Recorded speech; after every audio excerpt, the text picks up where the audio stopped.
The Woods of Woodford, Chapter 8. If you have not yet listened to chapters 1 through 7, you're going to want to go back and listen to those before continuing with this video. It happened just as Frank had feared. Bobob, being absent, had made a complete disaster of his plan. Why did he allow himself to do this? What was he thinking? He was already in trouble, even without this being piled onto his list of crimes. Perhaps he was jumping to conclusions, though. Maybe, just maybe,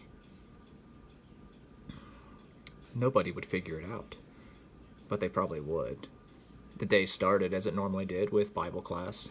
Frank, who usually did a decent job of paying attention in that class, was not today. If only Bobob would have been there where he was supposed to be. From the looks of it, Bobob might ruin his day twice in a row.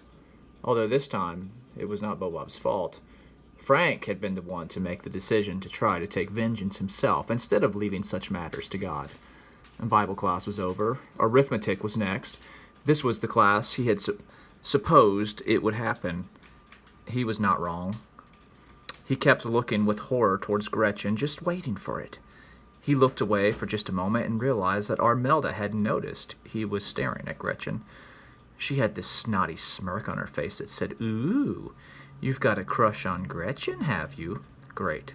This was just another thing that might cause him grief later. A crush on Gretchen was something he certainly did not have.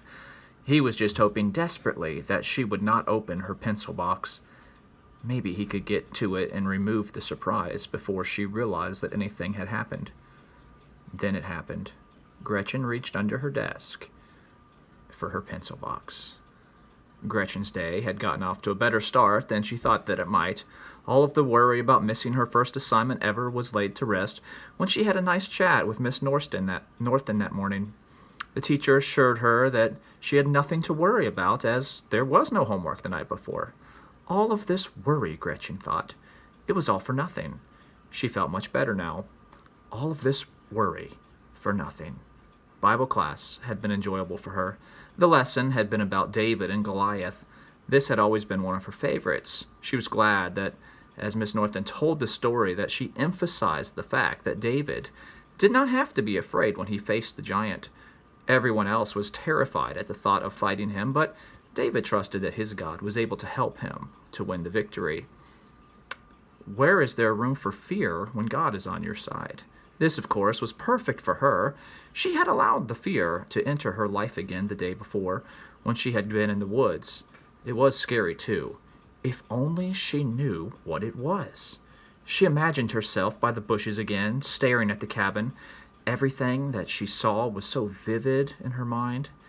It was almost as if she was actually there at this moment. Stop it, she thought to herself. I have to stop thinking about it. It's not helping.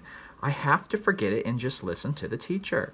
She tried to do this, and she succeeded to some extent. One minute her mind would be focused on what Miss Norton was saying about David. The next, she was thinking about that cabin. When Bible class was over, she had no struggle as to what to think about. The story was over, and her mind was completely at the cabin as she reached under her desk for her pencil box. Maybe there was nothing to fear, at least she hoped. But there was no mistaking it. She had seen it. She had seen it twice now. Through the window of that old, scary cabin, she could see the old mirror hanging on the wall. Something, although she was not sure what, had appeared in that mirror. She knew it had.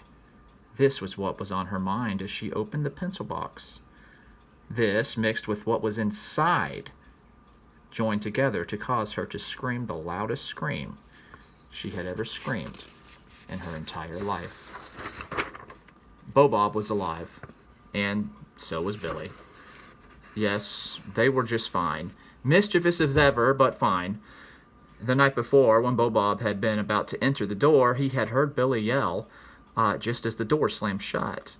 That had been terrifying. He was scared.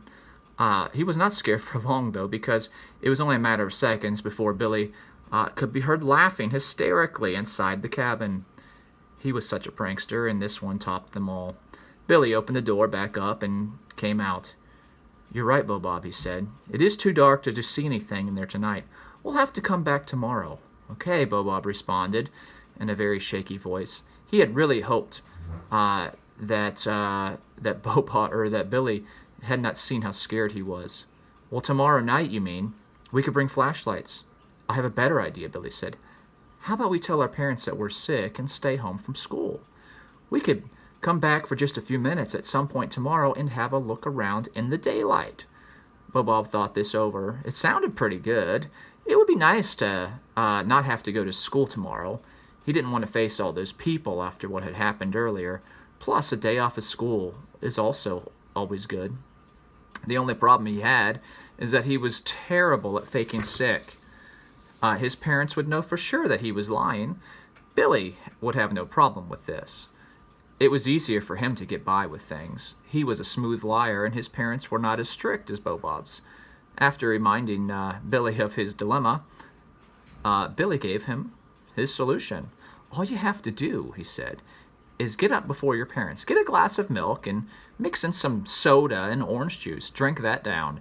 If that doesn't make you sick, I don't know what will. This sounded like a genius plan to Bob. He sometimes envied Billy and his life of less restrictions and being able to get away with more.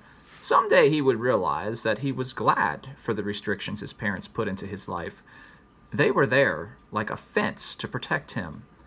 Okay, he said, I'll do it. So that's what he did.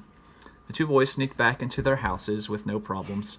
The next day they had big plans to see what they could discover in that old cabin. Little did they know that what they did discover would completely change their lives forever. And that's the end of the chapter.